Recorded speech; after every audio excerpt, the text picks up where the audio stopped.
Para a gente começar essa história de planejamento de investimentos, a gente precisa começar pelo começo, né? Vamos falar nessa aula sobre a análise do perfil do investidor, API. Como é que a gente determina o perfil de cada um dos investidores? Então a definição quadrada na tela, deixa eu ficar aqui do lado, definição quadrada é essa aqui, ó. Regulado pela resolução CVM número 30, o processo de API, repito, análise do perfil do investidor, é a principal, porém não única, ferramenta que o mercado financeiro e seus profissionais dispõem para fazer recomendações de produtos de investimentos que sejam adequados a cada investidor. Então, o que a gente vai ver aqui nessa aula é entender como que a gente chega no perfil do investidor, porque essa aqui será a base para que a gente possa fazer alguma recomendação. E eu não sei se você já viu, provavelmente já. Se não viu, verá ao longo da sua jornada como profissional de mercado financeiro, como especialista em mercado financeiro. Aquele lance que diz que o investidor ele vai ter 3 perfis: o conservador, o moderado e o agressivo ou o arrojado. Você já viu isso? Não, esse investidor aqui ele é conservador, esse aqui é moderado, esse é arrojado. Deixa eu te contar uma coisa, especialista em investimentos. Esses perfis, conservador, moderado e arrojado, eles não existem, viu? Não existem. Esse nome de perfil, conservador, moderado e arrojado, isso aí não existe. Isso aí é igual o chifre, sabe? Isso aí é coisa que colocaram na tua cabeça. Bom, brincadeiras à parte, é claro que o mercado usa os nomes conservador, moderado e arrojado e outros nomes, algumas instituições vão chamar de sofisticado, mas eu estou chamando a sua atenção para dizer o seguinte: a regulação da CVM e a autorregulação da Anbima sobre este tema não traz pra gente nomes para estes perfis. Para a nossa resolução, para a nossa regulação, o perfil do investidor será separado em, no mínimo, 3. E ela chama de perfil 1, perfil 2 e perfil 3. É isso. É isso que a nossa regulação nos traz. Aí o lance é que cada instituição pode, para facilitar, para ficar mais didático, para ficar mais amigável, para ficar autoexplicativo, atribuir nomezinho para cada um desses perfis. Então, o mercado convencionou investidor conservador, investidor moderado, investidor agressivo ou arrojado. Mas isso é o mercado convencionando e tá tudo bem, a gente continua utilizando porque simplifica. Mas em termos de regulação, não há nada que nos diga que deve ser assim. O que a regulação diz, olha, uma instituição tem de ter entre os seus clientes no mínimo 3 perfis diferentes. 1, 2 ou 3, no mínimo. Uma instituição ainda pode falar, não, aqui na minha instituição eu tenho perfil 1, 2, 3, 4, 5. Eu tenho o conservador, eu tenho o ultra conservador, eu tenho o moderado, eu tenho o arrojado e o sofisticado, por exemplo. Cada instituição é livre para dar nomes e criar outras classes, tá bom? Então, usando esse conceito de conservador, moderado e agressivo, eu vou fazer a associação. Então vamos entender o que é o tal do perfil 1, que a resolução da CVM número 30 nos traz. Vamos ler aqui comigo? Olha só, o perfil 1 é o investidor que declara possuir baixa tolerância a risco e que prioriza investimentos em produtos de investimentos com liquidez. Ou seja, isso é aquilo que o mercado costuma chamar de investidor conservador. Ele tem baixa tolerância a risco, tá bom? É o tal do perfil 1. Vamos ler agora o perfil 2, onde corta a minha mão ali. Perfil 2 diz assim pra gente: é o investidor que declara média tolerância a risco e busca preservação do seu capital no longo prazo com disposição a destinar uma parte dos seus recursos em investimentos de maior risco. Isso é o que o mercado convencionou chamar de moderado, tá? E o 3, vamos ler aqui, o 3, investidor que declara tolerância a risco e aceita potenciais perdas em busca de maiores retornos. Isso é o que o mercado vai chamar de arrojado. Apenas para ajudar você a associar, mas repito, vamos falar de 1, 2 e 3. E por falar em 1, 2 e 3, a pergunta que eu faço para você agora, meu especialista em investimentos, é a seguinte: como eu faço para determinar qual é o perfil do meu cliente? Ou seja, que pergunta que eu tenho de fazer para ele, para que quando ele me responder, eu possa encaixar ele em uma destas caixinhas. Para que a gente possa analisar o perfil do nosso cliente, existem 3 vertentes. Na tela para você as vertentes. A vertente número 1 é: a gente precisa conhecer a situação financeira desse investidor. Isso é muito importante. A vertente número 2, tá lá. A gente precisa conhecer o objetivo desse investidor ou dessa investidora, ou seja, O que que ele pretende fazer com essa grana? Esse investimento que ele quer fazer, para que é? É para aposentadoria ou é para uma viagem que vai acontecer daqui a 3 meses? A gente precisa entender. E, por último aqui, mas não menos importante, o quanto que essa pessoa conhece de mercado. Porque não adianta nada. O investidor fala, não, eu tenho uma situação financeira confortável, meu objetivo é a longo prazo, mas eu não conheço nada de mercado financeiro. Eu posso oferecer para ele uma operação estruturada? Provavelmente não. Por quê? Porque requer um conhecimento maior. Então, essas 3 vertentes que nós vamos explorar com o nosso cliente, para que a gente possa, a partir destas 3 vertentes, conhecer qual é o perfil dele. Porque a partir do perfil dele, eu começo a ter subsídios para que eu, como especialista em investimentos que sou, ou melhor dizendo, para que você, como especialista em investimentos que és, possa recomendar produtos para o seu cliente, através dessas 3 vertentes.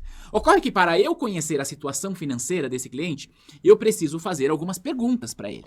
Para eu conhecer o objetivo, também preciso fazer algumas perguntas. E claro, para eu saber o quanto ele conhece de mercado, eu preciso fazer algumas perguntas. E, olha só que interessante. Segundo a nossa resolução, para cada uma dessas 3 esferas aqui, existem 3 perguntas-chave. E é isso que a gente vai ver agora, tá bom? Eu vou ficar aqui nesse canto e a gente vai falar primeiro sobre a situação financeira do nosso cliente. Então, para eu conhecer a situação financeira do nosso cliente, a primeira coisa que eu tenho de conhecer é o valor das receitas regulares declaradas pelo cliente. Eu preciso saber disso. Esse é o primeiro ponto. Sabe por que isso é legal da gente saber? Olha só. Imagina a seguinte situação, você passou na certificação CEA, é especialista em investimento, manja dos Paranauê porque você estudou com a T2 e quem estuda com a T2 de fato aprende o conteúdo, e aí um cliente te aborda e fala, gostaria de uma recomendação de investimentos e eu estou propenso a investir em ações, esse cliente te diz, ok, tenho aqui 30 mil reais, tá bom, você pode de cara sair recomendando ações para esse cliente? Não. Cliente, vamos conversar. Deixa eu entender um pouco da sua situação financeira. Qual que é a sua receita? Você tem uma receita regular? Não, não tenho.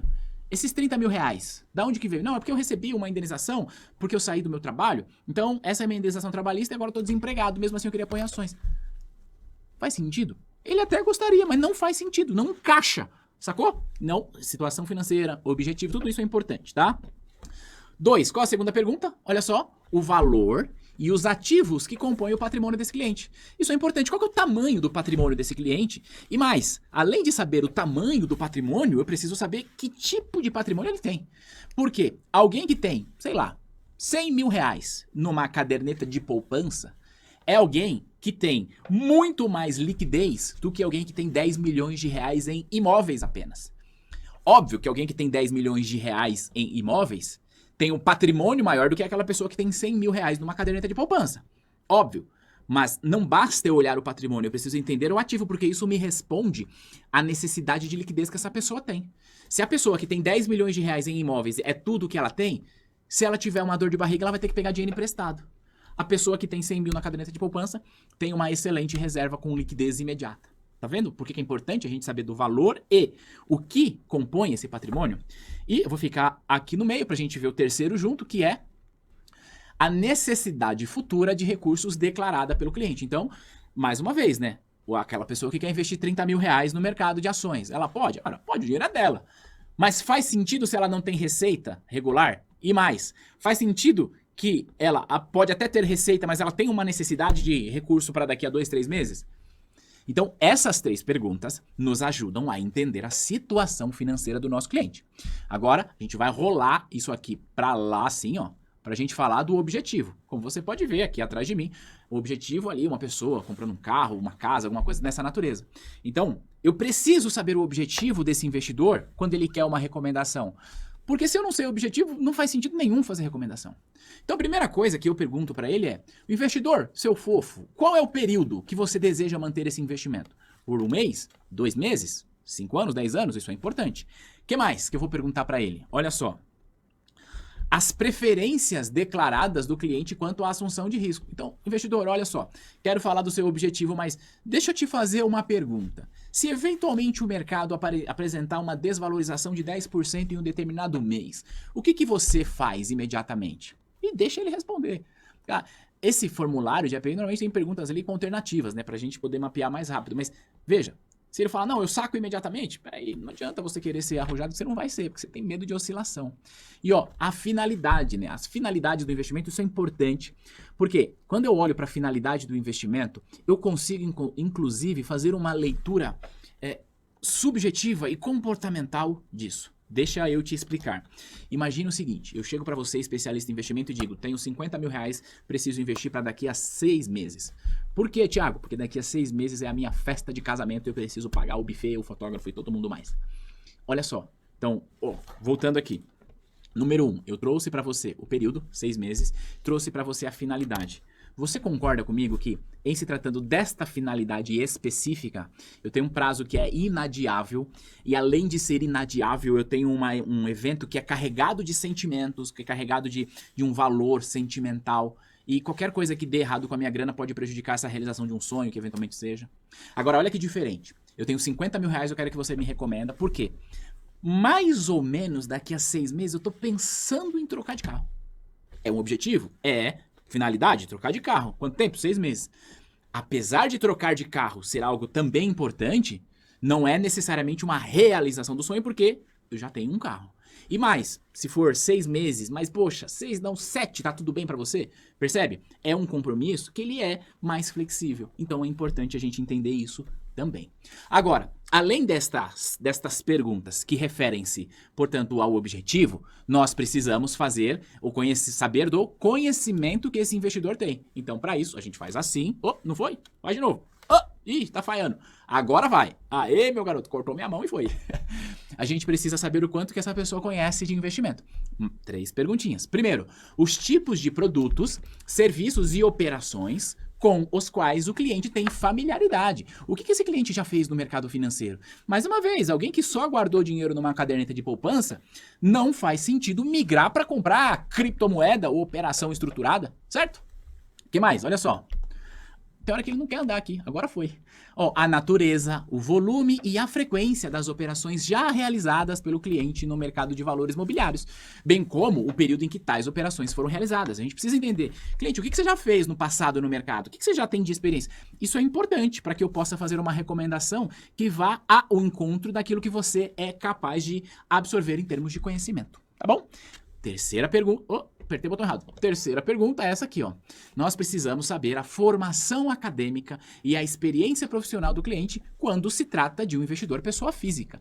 Por quê? A formação acadêmica pode trazer para essa pessoa um certo know-how a respeito do mercado financeiro, assim como sua profissão. Um diretor financeiro de uma multinacional provavelmente, não posso dar certeza, mas provavelmente deve conhecer muito mais de mercado financeiro do que um engenheiro civil, certo? Não que haja diferença de melhor ou pior profissão. O que haja é... O que haja não, né? O que há aqui é uma zona maior de conhecimento dado a sua atividade profissional. Certo? Então, olha, para a gente definir os perfis do investidor entre perfil 1, 2 e 3, nós precisamos passar por 3 perguntas, que é a situação financeira, objetivo e conhecimento. Situação financeira, objetivo e conhecimento. E essas 3 esferas têm, cada uma, 3 perguntas diferentes. A partir disso, a gente consegue mapear e falar, esse cliente é perfil 1, esse é 2 ou esse é 3. Ou ainda a gente pode usar termos que o mercado costuma utilizar, conservador, moderado e arrojado. Perguntinha na tela. Dentre os pilares usados para determinar o perfil do investidor, um deles refere-se aos objetivos de investimentos. Um dos itens que esse pilar abrange é, então, o pilar objetivo, qual é o item que a gente vai questionar para a gente saber o objetivo? Alternativa A, produtos, serviços e operações com as quais o investidor tem a familiaridade. Não, aqui não é objetivo, aqui é conhecimento, então tá errado. B de bola, a necessidade futura de recursos declarados. Necessidade futura de recurso declarado é o quanto ele precisa de grana. Isso aqui não é objetivo, isso aqui é a situação financeira, então tá errado. Alternativa C, o valor e os ativos que compõem o seu patrimônio. Isso aqui também não é objetivo. Isso aqui é a situação financeira desse investidor. Alternativa D de dado, período em que será mantido o investimento. Essa é, portanto, a resposta correta, porque aqui nós estamos falando de objetivo. Fechado? Entendendo sobre a análise do perfil do investidor, eu vou te ver na próxima aula. Tô te esperando lá.